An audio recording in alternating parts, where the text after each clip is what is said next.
sobrang ganda naman ng lugar na to.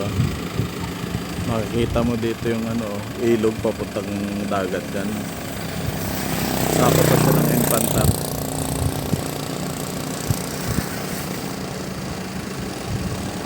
Napakagandang place. What a nice place.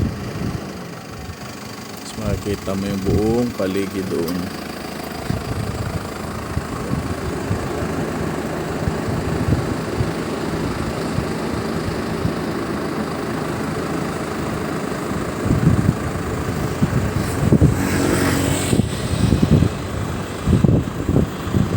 Maraming